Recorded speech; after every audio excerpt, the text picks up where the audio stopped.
আব্দুল্লাহ ইবনে উমর রাদিয়াল্লাহু তাআলা আনহু বলেন, রাসূল সাল্লাল্লাহু আলাইহি সাল্লাম বলেছেন, ইয়া আকালা আহাদুকুম ফালিয়াকুল বিয়ামিনিহি ওয়াশরাবু বিহা। যখন তোমাদের কেউ খাবে, পান করবে, তখন সে যেন ডান হাতে খায়, ডান হাতে পান করে। আব্দুল্লাহ ইবনে উমর রাদিয়াল্লাহু তাআলা আনহু বলেন, রাসূল সাল্লাল্লাহু আলাইহি সাল্লাম বলেছেন, লা ইয়াকুলান্না আহাদুকুম বিশিমালিহি ওয়া লা ইয়াশরাবান্না বিহা। কখনোই তোমাদের কোনো ব্যক্তি যেন বাম হাতে না খায়, বাম হাতে পান না করে। কেন? ফাইনা শায়তান ইয়াকুলু বিশিমালিহি ওয়া ইয়াশরাবু বিহা। শয়তান বাম হাতে খায়, শয়তান বাম হাতে পান করে। যারা আপনি খেতে দেখছেন বাম হাতে চা খাচ্ছে বা কিছু খাচ্ছে, মনে করছে এটা ঢং, ও জানাই না আমি কখন কখন শয়তান হয়ে গেছি। তো ধর্মকর্মের সাথে তো তার কোনো অবগতিতে নাই। খাওয়া আর মানুষের সাথে হইচই করা, গন্ডগোল করা, জেল হাজতে দেওয়া, আর পায়খানা করা, আর দুনিয়া থেকে বিদায় হওয়া, এই তো জীবন। জীবনটা 16 আনাই মিছে। ওই যে একটা পদ্য পড়েননি, জীবনটা 16 আনাই মিছে, বাবু আর মাঝি।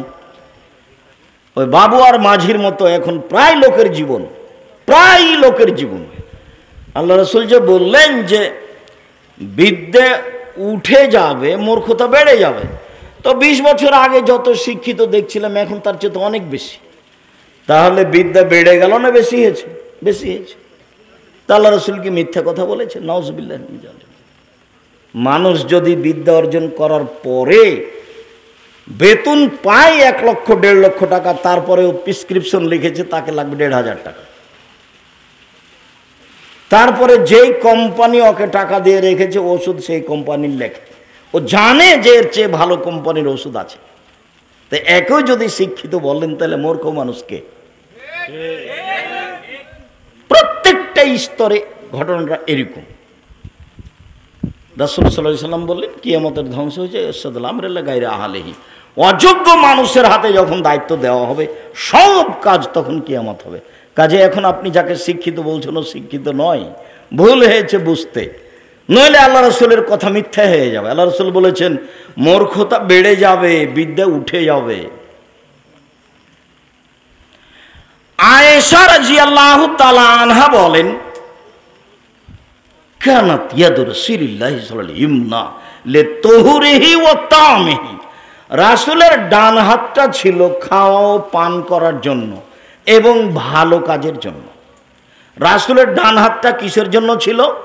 খাওয়া ও পান করা এবং ভালো কাজের জন্য। ওয়া ইয়াদুল ইসরা, রাসূলের বাম হাতখান ছিল লেখালাইহি ওয়া কাদারিহি আও লিল কাদারি, পেশাব পায়খানার জন্য আর ময়লার জন্য, অপবিত্র খারাপের কিছু খারাপের জন্য। ওই লোকটা এখনই বাম হাতে চা খেলো, তারপর আর পায়ের নিচে দেখছে একটা ন্যাকড়া বা খারাপ কিছু ময়লা, তো আর ডান হাত দিয়ে ধরবে না। দেখেন না পাশে আপনি পরীক্ষা করে, ও এখন কোন হাত দিয়ে ধরবে? ও এখন বাম হাত দিয়ে ধরবে। খাচ্ছে বাম হাতেই খেলো, এখন ওই ময়লা কাপড়টা কোন হাতে ধরতে যাচ্ছে? বাম হাতে ধরছে। তার মানে এই বুদ্ধি তার কাজ করছে, কিন্তু ধর্মীয় বুদ্ধি কাজ করে না। মানে ও শিক্ষিত মানুষ নয়। আমি আর আপনি ভুল বুঝেছি। বাম হাত গিলাসে লাগিয়ে, ডান হাত নিচে লাগিয়ে, বাম হাত বাম হাতে গিলাস ধরে ডান হাত নিচে লাগিয়ে খাওয়ার কোনো সুযোগ নেই। ডান হাতেই গিলাস ধরতে হবে, এতে গিলাস অপরিষ্কার হয়ে যাক আর পরিষ্কার থাক, তাতে আসে যায়। সবার জন্য গিলাস করেন, আর না হলে ভাতই খায়েন না, খেজুর খান, যেটা সম্ভব হয় করেন। বাম হাতের কোনো সুযোগ নেই, এ কথা রাসূল সাল্লাল্লাহু আলাইহি ওয়াসাল্লাম বলেন। ডান হাত কুল মিম্মা ইয়ালিক, পাশ থেকে খাও। শেষের বাক্যে তিনি বললেন পাশ থেকে খাও, পাশ থেকে খাওয়া। আনাস রাদিয়াল্লাহু তাআলা আনহু বলেন, রাসূল সাল্লাল্লাহু আলাইহি সাল্লাম বলেছেন, কুল মিন জাওয়ানিবিহা ওয়ালা তাকুল মিন ওয়াসতিহা ফাইনাল বারাকাতা তানজুলু ফি ওয়াসতিহা। পাশ থেকে খাও, মধ্য থেকে খেও না, কেননা মধ্যে বরকত নাজিল হয়।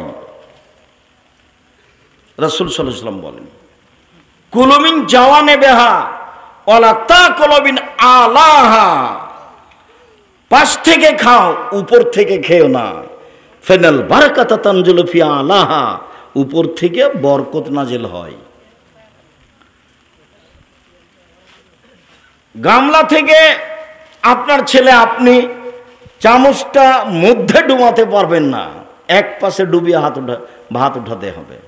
আপনার স্ত্রী ভাতের পাতিলে চামচটা মধ্যে ডুবাতে পাবে না, এক পাশে ডুবাতে হবে। মধ্যে ডুবালে বরকত কমবেই, কাউকে বলা লাগবে না,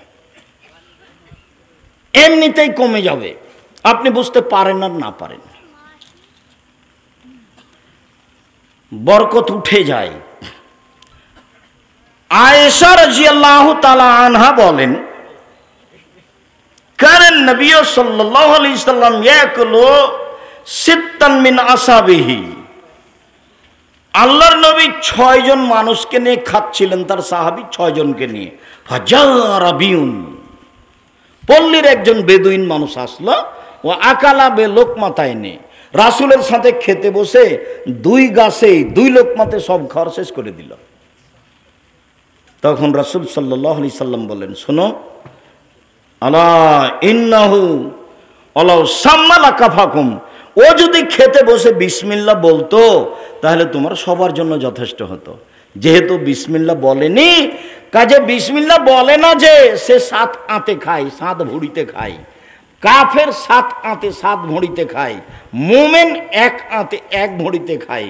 কাজে এই কম খাবে আরও বেশি খাবে, বেশি যদি খায় বিসমিল্লাহ বলে তবু তাতে বরকত হবেই। বরকত ভিন্ন জিনিস, রুজি ভিন্ন জিনিস। জাবের রাদিয়াল্লাহু তাআলা আনহু বলেন, রাসূল সাল্লাল্লাহু আলাইহি সাল্লাম বলেছেন, ইজা কালা আহাদুকুম ফালইয়ালা কাসাবিহি সাফা ফাইনা লা ইয়াদরি ফি ইয়াদিল বারাকা, যখন তোমাদের কেউ খাবে তখন সে যেন খাওয়া শেষে প্লেট চেটে খায়, আঙ্গুল চেটে খায়। কেন? কোন ভাতে বরকত আছে তার জানা নাই। ভাঙা ভাত প্লেটে ছিল, ধুয়ে ফেলে দেওয়া হয়েছে, বরকত চলে গেছে। ভাঙা ভাত হাতে লেগেছিল, আপনি চেটে খেলেন না, ওটা ধুয়ে ফেললেন, চলে গেল, বরকত চলে গেল। পড়ে গেছে সেটা তো ফেলে রেখে দেওয়া বহু দূরের কথা। জাবের রাদিয়াল্লাহু তাআলা আনহু বলেন, রাসূল সাল্লাল্লাহু আলাইহি সাল্লাম বলেছেন, ইন্না শায়তান লা ইয়াহজুরু ফি শাইইন কুল্লিহি, তোমাদের সব কিছুতেই শয়তান উপস্থিত হয়। যা করো, ঘুমাও, উঠো, খাও, চলো ফিরো, কাজ করো, সব কর্মে শয়তান থাকে। হাত্তা ইয়াহজুরুহু ফি তম, খেতে বসলেও আসে, খাওয়ার সময় তো শয়তান থাকে। এবার আল্লাহ রাসূল বলছেন, ওয়াইন সাকাতাত মিন আহাদিকুমুল লোকমা, খেতে বসে যদি 2-1টা ভাত পড়ে যায়, খাদ্য যদি পড়ে যায়, তাহলে রাসূল বলছেন, ফল ইমিত মিনহা মাকানা মিনাল আজা, ওতে যদি কোনো ময়লা লেগে যায় তাহলে সে যেন সরিয়ে দেয়। ওয়াল ইয়াকুলহা, সেটা যেন খেয়ে নেয়। ওয়ালা ইয়াদাহা লিশাইতান, সেটা যেন শয়তানের জন্য ছেড়ে না রাখে। ফাইনাল লা ইয়াদরি ফি ইয়াদিল বারাকা, তার জানা নাই কোন ভাতে বরকত আছে। অত্র বুখারী মুসলিমের হাদিসে প্রথমে যেটা বোঝা গেল, মানুষের সব জায়গাতেই শয়তান উপস্থিত হয়, খেতে বসলেও হয়। খেতে বসে যদি ভাত পড়ে যায়, ভাত দিতে লেগে, খাদ্য দিতে লেগে, তাহলে সেটা উঠিয়ে নিতে হবে, ময়লা লাগলে সরিয়ে দিতে হবে। প্লেটে ভাত রেখে হাতে পানি ঢেলে দেওয়া তো বহু দূরের কথা। আমার কাজ এমনটা সহজে হয় না। আমি ছাত্র জীবন থেকে নিয়ে এ যাবৎ কোনোদিন প্লেটে পানি ঢেলে দিয়েছি খাদ্য রেখে, তা ঘটেনি। আর মানুষে আমার জন্য খাওয়ার রেডি করেছে, তাতে আমি দেখেছি 32 আইটেমে তরকারি করেছে, আর 16 আইটেমে ভর্তা করেছে। সব ভর্তার গায়ে লিখে দেওয়া আছে এটা কোন জিনিসের ভর্তা। আমি কোনোদিন খাদ্য প্লেটে রেখে পানি ঢেলে দিইনি, এটা আমার জীবনে ঘটেনি কোনোদিন। আমার 16 বছর ছাত্র জীবন আছে, আর 33 বছর শিক্ষক জীবন আছে। আর দাওয়াতি জীবন প্রায় এরকমই। সম্মানিত দিনী ভাই বোন, রাসূল সাল্লাল্লাহু আলাইহি সাল্লাম বললেন, যদি পড়ে যায় উঠিয়ে নিতে হবে, ময়লা লাগলে সরিয়ে দিতে হবে, খেয়ে নিতে হবে, ছেড়ে রাখা যাবে না। ছেড়ে রাখলে শয়তান খাবে, জানা নাই কোনটাতে বরকত আছে। বরকত ভিন্ন জিনিস, রুজি ভিন্ন জিনিস।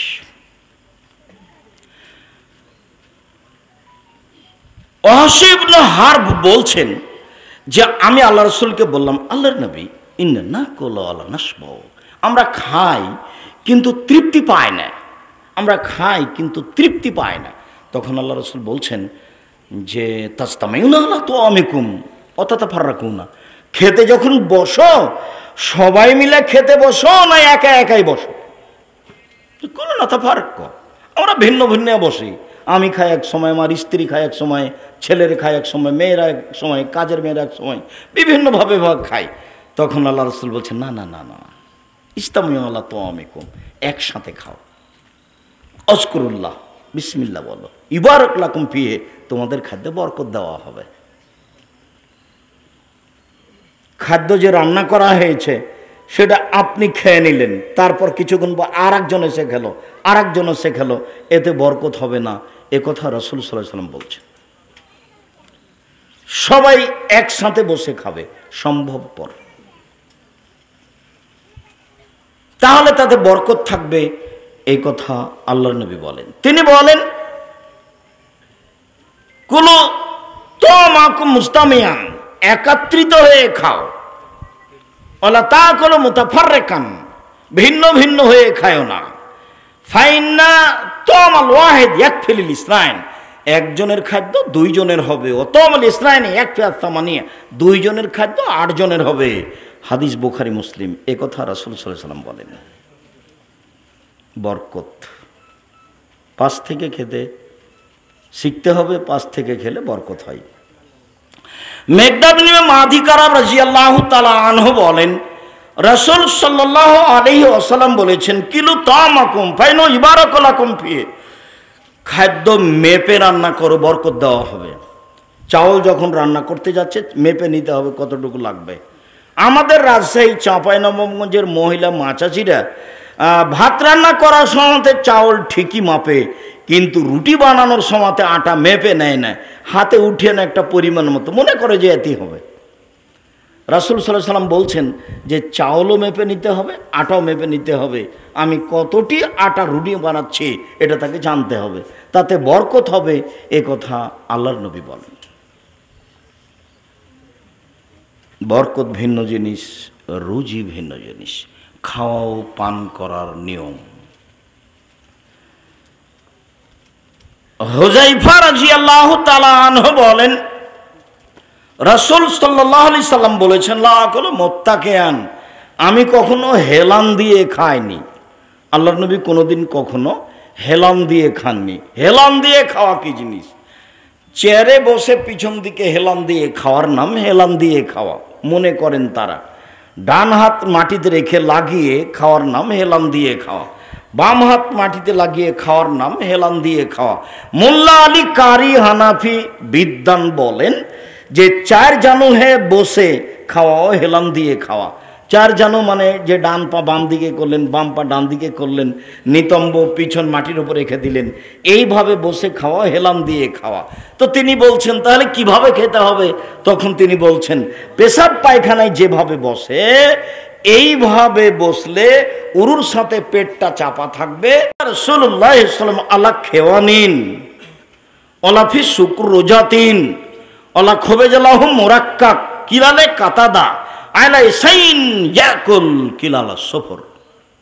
আল্লাহর নবী কোনোদিন চেয়ার টেবিলে বসে খাননি। আল্লাহর নবী কোনোদিন এইভাবে খাননি যে অনেকগুলো খাদ্য তরকারি ছোট ছোট পেয়ালাতে তার জন্য সাজানো হয়েছে, এইভাবে খাননি। আল্লাহ রাসূল কোনোদিন চিকন আটার রুটি খাননি। এইভাবেই এগুলো না খেয়ে তিনি দুনিয়া থেকে চলে গেছেন। তো কাতাদা রাদিয়াল্লাহু তাআলা আনহুকে বলা হলো তিনি কিভাবে খেতেন, তো তিনি বললেন দস্তরখানে বসে খেতেন। আগে দস্তরখান বিছিয়ে দিতে হবে, চৌকির উপরে হোক, মাঝাতে হোক, মাদির হোক, কাপড় হোক, কিছু বিছিয়ে দিতে হবে, তাতে বসে খেতে হবে। খাদ্য পড়ে গেলে সেখান থেকে তুলে নিতে হবে। এটাই খাওয়ার নিয়মে উল্লেখ হয়েছে, যা বুখারী মুসলিমের হাদিস। রাসূল সাল্লাল্লাহু আলাইহি সাল্লাম বলেন, সম্মানিত দিনী ভাই বোন, চেয়ার টেবিলে খাওয়া আমরা হালাম বলতে পারি না, তবে পছন্দ নয়। আল্লাহ রাসূল খাননি এ কথাই ঠিক। সম্ভবপর এড়িয়ে চলাই ভালো। আর অত প্রস্তুতি নিয়ে খানা পানি করতে হবে না, সময় বেশি দিন নেই। হঠাৎ দেখেছিলাম বয়স ছিল 40, এখন দেখি 60। হঠাৎ দেখবো যে আমি শেষের দিকে চলে এসেছি। তার নাম জীবন। কয়দিন যে বাঁচলাম, হিসাবের খাতায় কিছু পেলাম না। সকালে ভালোই ছিলাম, সন্ধ্যা এসে দিন শেষে দেখি কিছুই নাই। কাজেই এইভাবে দাঙ্গাবাজি করে, জুলুম নির্যাতন করে, অন্যায় অবিচার করে, মানুষের যেখানে সেখানে বসে দাঙ্গাবাজি করে মানুষকে অপমান করে দিন কাটানোর প্রয়োজন নাই। আমি যেটা বলেছি মনে রাখবেন, মানুষের জীবনে 4টা জরুরি কাজ। 1, 5 ওয়াক্ত সালাত, এর চেয়ে কোনো জরুরি কাজ মানুষের জীবনে নেই। 2, হালাল রুজি যেভাবেই হোক। 3, কোরআন তেলাওয়াত, অন্তত সূরা ইখলাস। 4, দুজন যেখানে বসে আছে সেখানে বসবেন না, যার নাম আড্ডা পিটা। ভুলেও কোনোদিন কোথাও বসে গল্প জমাবেন না। গল্প জমাতে গিয়ে হঠাৎ যদি কোনো কথা বদনাম চলে আসে, সারা জীবনের নেকি এক পাল্লায় দিয়ে ওই বদনাম এক পাল্লায় দিয়ে সফল হওয়া যাবে না। রাসূল সাল্লাল্লাহু আলাইহি ওয়াসাল্লাম বলেছেন, সব পাপ ক্ষমা হবে কিন্তু ঋণের পাপ ক্ষমা হবে না। ব্যাংকে চাকরি করে, কত খুশি, কয়েক লক্ষ টাকা ঋণ নিয়ে বাড়ি করেছে, বউ বেটা নিয়ে খুশি হয়ে খায়, পাগল হয়েছে, ওর জানা যায় হবে না। আশেপাশে সবাই বলছে তুমি কি চাকরি করো, দেখো তো ব্যাংকে কত লোন দিয়েছে। লোন নিয়ে ব্যবসা করাই হারাম, লোন নিয়ে বাড়ি গাড়ি করা হারাম। লোন নিতে পারে, ছেলে মেয়ের আহার আজকে সারা দিনের মধ্যে নেই। ওই যে অনেক দিন আগে পড়েছিলেন, অনেক দিন আগের কথা, হুগলি শহরে হাজী মোহাম্মদ মহসেন নামে একজন লোক বাস করতেন। হঠাৎ রাতে চোর ঢুকলো, আলো জ্বালিয়ে দেখলেন চোর ঘরে ঢুকেছে। তিনি জিজ্ঞাসা করলেন, কেন চুরি করতে এসেছ? উত্তরে বলল, আমার ছেলে মেয়ের কান্নাকাটি সহ্য করতে না পারাই, কয়েকদিন ঘুরেছি কোনো খাওয়ার পাইনি, কান্নাকাটি সহ্য করতে না পারাই চুরি করতে এসেছি। হাজী মোহাম্মদ মহসেন তার হাতে কিছু টাকা দিলেন আর কিছু খাদ্য দিলেন, বললেন এই টাকা নিয়ে ব্যবসা করো, 15 দিন পরে আমার সাথে দেখা করিও। হাজী মোহাম্মদ মহসেন অতীব দয়ালু লোক ছিলেন হুগলি শহরে। তো ওই যে চোরটার অবস্থা যেটা লেখক লেখলো, সত্য হোক আর মিথ্যা হোক, এই সময়তে লোন নিতে পারে, তাছাড়া লোন নিয়ে ব্যবসা করবে। রাসূল সাল্লাল্লাহু আলাইহি সাল্লাম সালাম ফিরার পূর্বে প্রত্যেক দিন একটা দোয়ার একটা বাক্য পড়তেন। শেষে সেই দোয়া শেষে আছে, আল্লাহুম্মা আউযু বিকা মিনাল মাসামি ওয়াল মাগরাম। তোমার কাছে বাঁচতে চাই বড় পাপ হতে, তোমার কাছে বাঁচতে চাই ঋণ কর্জ হতে, তোমার কাছে বাঁচতে চাই বড় পাপ হতে, তোমার কাছে বাঁচতে চাই ঋণ কর্জ হতে, তোমার কাছে বাঁচতে চাই বড় পাপ হতে, তোমার কাছে বাঁচতে চাই ঋণ কর্জ হতে। আল্লাহর নবী ঋণ কর্জ থেকে আল্লাহর কাছে দিন রাত পানা চাইতেন, বাঁচতে চাইতেন।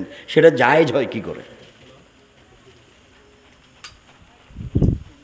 রুজি ছেলে মেয়ের নাই, তখন কর্জ নিতে হবে, সেটা ভিন্ন জিনিস।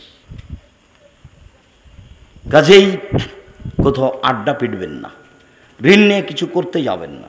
অল্প সময় জীবন, চলে যেতেই হবে, আজ হোক আর কাল হোক, সময়ের ব্যবধান। সম্মানিত দিনী ভাই বোন, বলছিলাম খাওয়া ও পান করার নিয়ম। আবু হুরায়রা রাদিয়াল্লাহু তাআলা আনহু বলেন, মা রাসূলুল্লাহ সাল্লাল্লাহু আলাইহি ওয়াসাল্লাম তামান কাত্ত ইনস্তাও আকালাহু ওয়া ইনকারহু তারাকাহু। আল্লাহর নবী খেতে বসে কোনোদিন কোনো খাদ্যের নিন্দা করেননি। ভালো লাগলে খেয়েছেন, নইলে ছেড়ে দিয়েছেন, ভালো লাগলে খেলেছেন, নইলে ছেড়ে দিয়েছেন। বলেননি লবণ বেশি হয়েছে, কি করো এগুলো রান্না করো। বউকে মারা তো বহু দূরের কথা, গালি দেওয়া তো বহু দূরের কথা, ওই সময় তো মুখ খুলতে পাবেন না, মুখ খুললে খাদ্যের নিন্দা করা হবে। কাজেই আল্লাহর নবী কোনোদিন কোনো খাদ্যের নিন্দা করেননি। ভালো লাগলে খেয়েছেন, নইলে ছেড়ে দিয়েছেন, বলেননি এই। অতএব মন্তব্য থেকে বেঁচে থাকার চেষ্টা করুন। সম্ভবপর কম খাবেন। কম খাওয়ার ব্যাপারে আল্লাহ রাসূলের কথা যেটা শুনেছেন সেটাই ঠিক। উমামা বাহিলি রাদিয়াল্লাহু তাআলা আনহু বলেন, রাসূল সাল্লাল্লাহু আলাইহি ওয়াসাল্লাম বলেছেন,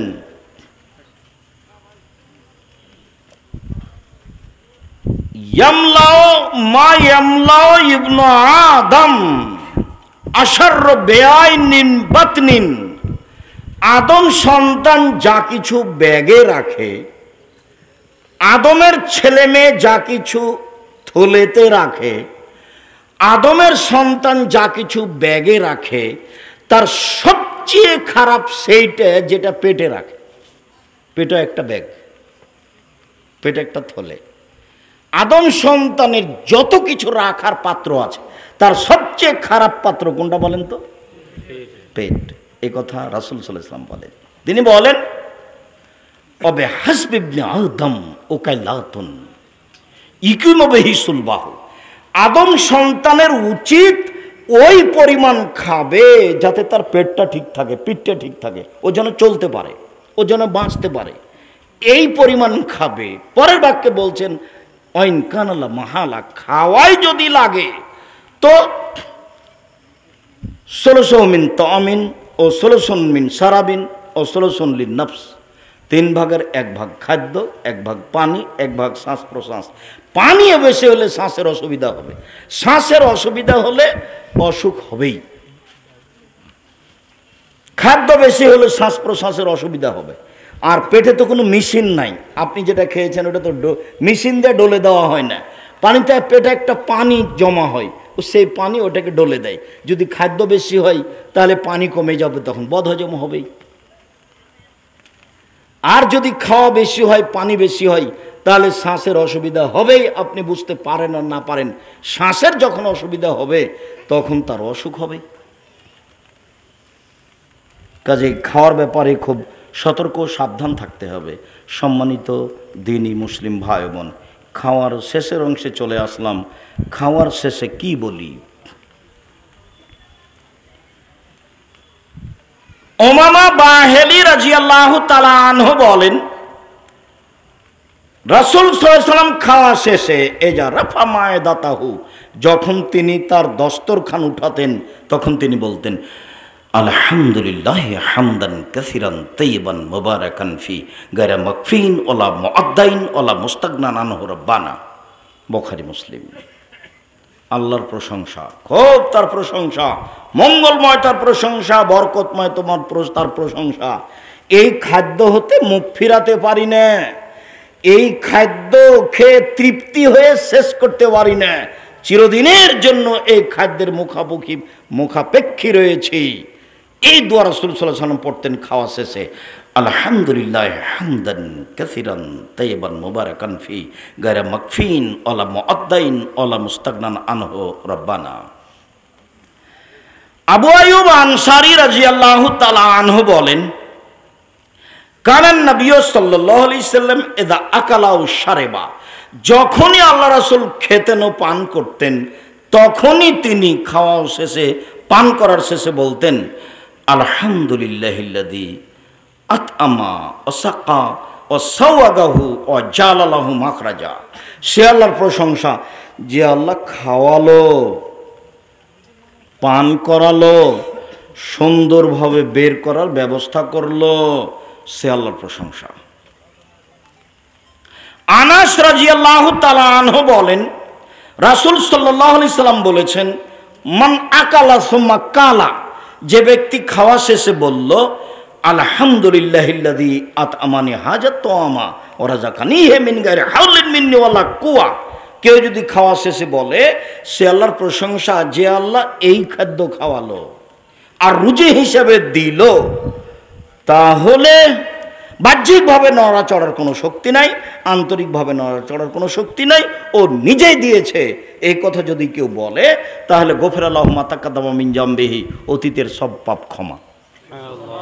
খাওয়া শেষে দোয়াতে অতীতের পাপ ক্ষমা হয়, এটা ব্যতিক্রম কথা। এই হাদিস সেটা, এই দোয়া সেটা কি? আলহামদুলিল্লাহিল্লাযী আতআমানি হাজাত তাআমা ওয়া রাযাকানিহি মিন গায়রি হাওলিন মিন্নি ওয়ালা কুওয়া। তাহলে খাওয়া শেষে বললে অতীতের সব পাপ ক্ষমা হয়ে যাবে। আব্দুল্লাহ ইবনে বুসর রাদিয়াল্লাহু তাআলা আনহু বলেন, আল্লাহর নবী একদিন আমাদের বাড়ি আসলেন, আমার আব্বার কাছে। ফাকাররাবনা ইলাইহি তাআমান, আমরা রাসূলের কাছে খাদ্য পেশ করলাম আর একটা হালুয়া পেশ করলাম। তো তিনি সেখান থেকে কিছু খেলেন। সুম্মা উতিয়া বেতামারাতিন, তারপরে তার কাছে ফল নিয়ে যাওয়া হলো, ফল খেলেন। সুম্মা উতিয়া বে শারবিন, তার কাছে কিছু পানীয় নিয়ে যাওয়া হলো, তিনি পানি পান করলেন বা পানীয় পান করলেন। এরপরে উনি চলে যাবেন। ফা আখাজা আবি লেজামা দাব্বাতেহি, আমার আব্বা আল্লাহ রসুলের গাধার লাগামটা ধরে নিলেন। লাগাম ধরে নিয়ে বলছেন, উদুল্লাহ লানা, আপনি আমাদের জন্য একটু দোয়া করে দেন। তখন আল্লাহ রসুল বলছেন, আল্লাহুম্মা বারিক লাহুম ফিমা রাযাকতাহুম ওয়াগফির লাহুম ওয়ারহামহুম। আল্লাহ, তুমি এদের যে রুজি দিয়েছো তাতে বরকত দাও, এদের ক্ষমা করে দাও, এদের প্রতি দয়া করো। এই দোয়া পড়লেন। অত্র হাদিসে বোঝা গেল মানুষ বাড়িতে আসলে তার জন্য খাওয়ার ব্যবস্থা করতে হবে। দুপুরে ওই চানাচুর বিস্কুট দিয়ে বিদায় করতে হবে না, ওই হিসাব বাতিল করতে হবে। মানুষ আসলে খাওয়ার ব্যবস্থা করতে হবে, এক। দুই, মানুষ যে খাওয়ার দিয়েছে সবই খেয়ে নিতে হবে তা নয়। ছেড়ে দিলে যে মানুষ পেটুক মনে করবে সেই জন্য ছাড়া যাবে না তা নয়। আল্লাহ রসুল সম্পূর্ণ খেলেন না, কিছু খেলেন, তারপরে কিছু রেখে দিলেন, তারপরে খাওয়ার শেষে ফল দিলেন। বোঝা যাচ্ছে যে খাওয়ার শেষে ফল, এটাই ঠিক। তারপরে পানি দিলেন, শেষে পানি খাবে, এটাই ঠিক। এরপরে যে বাড়িতে মেহমান এসেছে তাকে বলতে হবে, ভাই আপনি আমার ছেলে মেয়ের জন্য আমাদের জন্য দোয়া করবেন। এ দেখেন আল্লাহ নবী দোয়া করতে বললেন, তখন আল্লাহ রসুল এই দোয়া পড়লেন। লাগামটা ধরে নিয়ে বলছেন, দোয়া করে দেন, উদুল্লাহ লানা, আমাদের জন্য দোয়া করে দেন। তখন আল্লাহ রসুল এই দোয়া পড়লেন। তাতে রয়েছে রুজির কথা, তাতে রয়েছে বরকতের কথা, তাতে রয়েছে ক্ষমার কথা। সম্মানিত দিনী ভাই বোন, রাসূল সাল্লাল্লাহু আলাইহি সাল্লাম যখন পান করতেন তখন 3 শ্বাসে পান করতেন। অন্য হাদিসে এসে 2 শ্বাসে পান করতেন। না, রাসূলুল্লাহ সাল্লাল্লাহু আলাইহি সাল্লাম, আল্লাহ রাসূল নিষেধ করেছেন পাত্র উল্টিয়ে পান করতে। ছোট বোতলগুলোতে আপনি উল্টে খেতে পারেন, যেগুলো গিলাসের মতো, যেগুলোতে কয়েক গিলাস পানি হবে সেগুলো এইভাবে উল্টিয়ে খাওয়া নিষেধ, উল্টিয়ে খাওয়া হবে না। আনাস রাদিয়াল্লাহু তাআলা আনহু বলেন, দাঁড়িয়ে খেতে ও পান করতে আল্লাহ রাসূল নিষেধ করেছেন। তিনি বলেছেন, কেউ যদি দাঁড়িয়ে খায় পান করে তাহলে সেই জন্য বমন করে দেয়। আব্দুল্লাহ ইবনে আব্বাস রাদিয়াল্লাহু তাআলা আনহু বলেন, রাসূলের কাছে আমি জমজমের পানি নিয়ে গেলাম, তিনি জমজমের পানি পান করেন। ওহ কায়েম, তখন তিনি দাঁড়িয়ে ছিলেন। জমজমের পানি দাঁড়িয়ে পান করাই সুন্নাত। মাউ জমজম লেমা শরবালাহু, জমজমের পানি যে উদ্দেশ্যে খাবেন সেটাই পূর্ণ হবে। রাসূল সাল্লাল্লাহু আলাইহি সাল্লাম বলেছেন, খায়রু মাইনাল ওয়াজিলার যে মাউ জমজম, মাটির উপরে সবচেয়ে যে উত্তম দামি সুন্দর পানি, পবিত্র পানি, সেটা হলো জমজমের পানি। তিনি বলেন, মাউ জমজম তমত আমিন ও সাকমশে পাইন, জমজমের পানি হচ্ছে খাদ্যের খাদ্য, জমজমের পানি হচ্ছে রোগের আরোগ্য। জমজমের পানি দাঁড়িয়ে পান করতে হবে, এটাই সুন্নাত। সম্মানিত দিনী ভাই বোন, আমরা আপনাদের বসে থাকার অবস্থা খুব ভালো লাগলেও আমরা আসলে আন্তরিকভাবে বিদায় নিয়ে নিয়েছি, চলেই গেছিলাম, আবার ঘুরে এসেছি। যাক, দেখতে খুব ভালো লাগছে। রাজবাড়ি, বরিশাল, ফরিদপুর, রাজবাড়ি এসব এলাকায় আপনারা প্রতিষ্ঠান খুলবেন, কোরআন হাদিসের শিক্ষা ছেলেমেয়েরা করবে, এটা খুব দূরের কথা ছিল। আমরা আন্তরিকভাবে আপনাদের জন্য দোয়া করি। যে প্রতিষ্ঠান ওরা খুলেছেন সেই প্রতিষ্ঠানকে ভালোভাবে গড়ার জন্য চেষ্টা করবেন, সম্ভবপর সাহায্য সহযোগিতা করবেন। ভারত, বাংলাদেশ, পাকিস্তানে মানুষের সহযোগিতায় এই প্রতিষ্ঠান চলে। মরমে নিজের প্রতিষ্ঠানকে মূল্যায়ন করার চেষ্টা করেন। আর আমার পক্ষ থেকে যেটা থাকে সেটা হলো এই, আমার জীবনে বড় স্বাদ, আমি উন্নত মানের প্রতিষ্ঠান গড়বই ইনশাআল্লাহ, যেখানে ছেলে মেয়ে বাংলা, ইংরেজি, আরবি উন্নত মানের শিক্ষা অর্জন করে জাতির অন্যায়ের বিরুদ্ধে লড়বে মুখে কলমে মিডিয়ায়। সেটাই জামিয়া সালাফিয়া। জামিয়া সালাফিয়া রূপগঞ্জ, নারায়ণগঞ্জ, ঢাকা 51 বিঘা জমির উপরে অবস্থান করে, যেখানে একটা মসজিদ তৈরি হতে যাচ্ছে, কাজ শুরু হয়েছে 200 শতক জমির উপরে, যার একতলাতে 10,000 মানুষ সালাত আদায় করতে পারবে। 33 শতক বিঘায় 6 বিঘা জমির উপরে। জামিয়া সালাফে রূপগঞ্জ, নারায়ণগঞ্জ, ঢাকা, জামিয়া সালাফে ডাঙ্গিপাড়া, পাওয়ারা, সেই এইসব প্রতিষ্ঠানে প্রায় 5,000 ছেলে মেয়ে পড়াশোনা করে। প্রায় 300 জন শিক্ষক শিক্ষিকা অবস্থান করেন, যাদের প্রতি মাসে বেতন লাগে 32 লক্ষ। অত্র প্রতিষ্ঠানে প্রায় 410 জন মতো এতিম আছে, 550 জন অসহায় ছেলে মেয়ে রয়েছে। এই কথা বলে আপনাকে বলতে চেয়েছি দোয়া করার কথা। আপনি খালি একটু মুখে বলবেন আল্লাহ তুমি জামিয়া সালাফে কবুল করো, এটুকু দাবি, অন্য কিছু দাবি নেই। আপনি টাকা পয়সা দিলেও গড়বে জামিয়া সালাফে, না দিলেও গড়বে, ইনশাল্লাহ গড়বেই গড়বে। কীভাবে গড়বে সেটা আমি জানি না, তবে গড়বে নিশ্চিত, ইনশাল্লাহ গড়বেই গড়বে। জাতির জন্য এই প্রতিষ্ঠান হবে একদিন চিরদিনের জন্য মূল্যায়নকর প্রতিষ্ঠান, সেটাই জামিয়া সালাফিয়া, যেখানে দেশ বিদেশের শিক্ষক অবস্থান করে। এক একজন শিক্ষকের পিছনে প্রায় লাখ টাকা খরচ আছে। যে পত্রিকার পিছনে 12 জন মুফতি আছে, মাসিক আল ইতিসাম পত্রিকা, লক্ষ লক্ষ টাকা পত্রিকার পিছনে খরচ আছে। আপনার কাছে এসেছে তখন আপনি মনে করছেন এটা আর কি 30 টাকা দিয়ে নিব বা নিব না, অত সহজ নয়।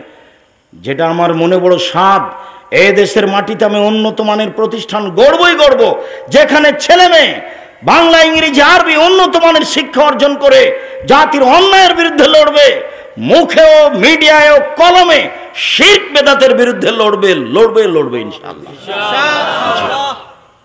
মুখে বলছি, মিডিয়া সামনে আছে, জাতিকে কোনোদিন মুখে ফাঁকি দিনি, অতএব মিডিয়াতে ফাঁকি নেই। জাতি কোনোদিন কলমে ফাঁকি দিনি, সব সময় কলম সাথে থাকে। তার যেটা গুরুত্বপূর্ণ থাকে সেটা হচ্ছে মাসিক আল ইতিসাম পত্রিকা। প্রতি মাসে আপনি নেবেন, এটা আমি চাই। আপনি অবজ্ঞা করে দূরে সরে যাবেন, এটা আমি চাই না। যাওয়ার সময়তে আল ইতিসাম পত্রিকা আছে কি না সবাই দেখে যাবেন, নিয়ে যাবেন। অন্যান্য বই সহ যত বই আছে সবগুলো নেওয়ার চেষ্টা করবেন, আর একজনকে দিবেন, সে পড়বে। যারা আমাদের উপরে খারাপ ধারণা রাখে, বইটা নিলে হয় জ্বালিয়ে দিবে, না হয় পড়বে তো, না হয় জ্বালাবে তো, একটা কিছু করলো তো, তার অন্তরে একটা ধাক্কা খাবে যে আমি কাজটা করেছিলাম, দেখবেন একদিন ঠিক হয়ে গেছে। যখন যে জেলাতে যাই, কিছু না কিছু মানুষ, কিছু না কিছু যুবক আমার হাত ধরে ক্ষমা চাই যে আপনাকে অনেক কথা বলেছি। আচ্ছা ঠিক আছে, তোমাকে আমি মাফ করলাম। জি শুক্রিয়া, জাযাকুমুল্লাহ খায়ের।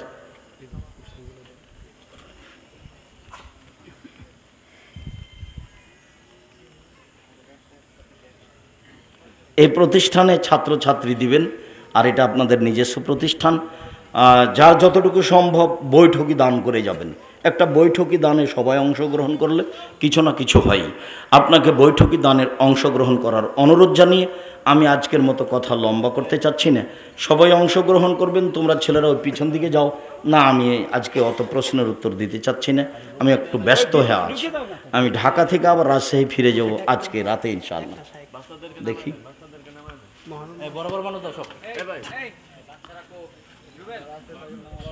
যাও, তোমরা একটু যাও, আপনারা সবাই অংশগ্রহণ করবেন। 500 টাকা, 200 টাকা, 50 টাকা, না হ্যাঁ 10 টাকা।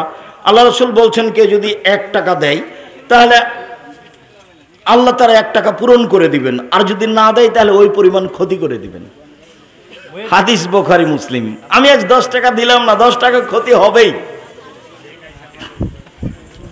মুহররম মাসে হাসান হোসেনকে কেন্দ্র করে 40 দিন যাবৎ মিলাদ হারাম। হাসান হোসেনের সাথে মুহররমের কোনো সম্পর্ক নেই। মুহররমের 10 তারিখে ফেরাউন ডুবে গেছে, আল্লাহ মুসা আলাইহিস সালামকে বাঁচিয়ে দিয়েছেন। সেই শুকরিয়াই মুহররমের 10 তারিখ। সেটাই কারবালার যুদ্ধের সাথে এসে লেগে গেছে, হোসাইনের শহীদের সাথে এসে লেগে গেছে। হোসাইনের শহীদকে লক্ষ্য করে, কারবালার 10 তারিখকে লক্ষ্য করে কোনো কিছু করা যাবে না, সব কিছুই বেদাত। ওদের জন্য ক্ষমা চাইতে হবে। মুহররমের 10 তারিখের সিয়াম হোসাইনকে লক্ষ্য করে নয়,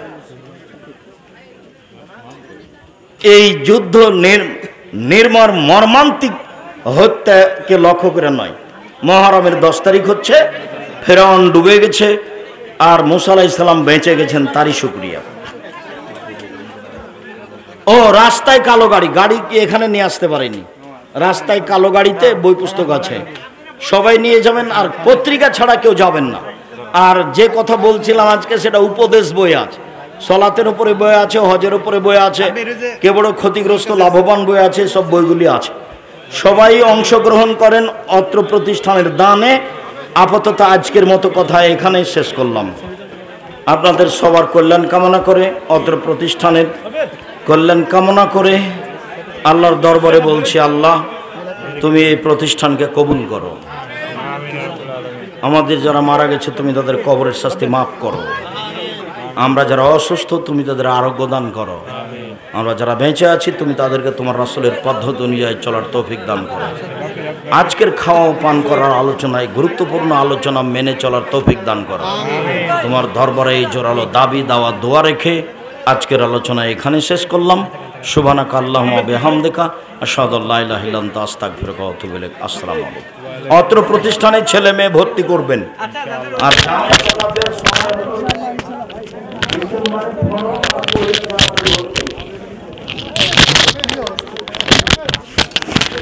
Gracias.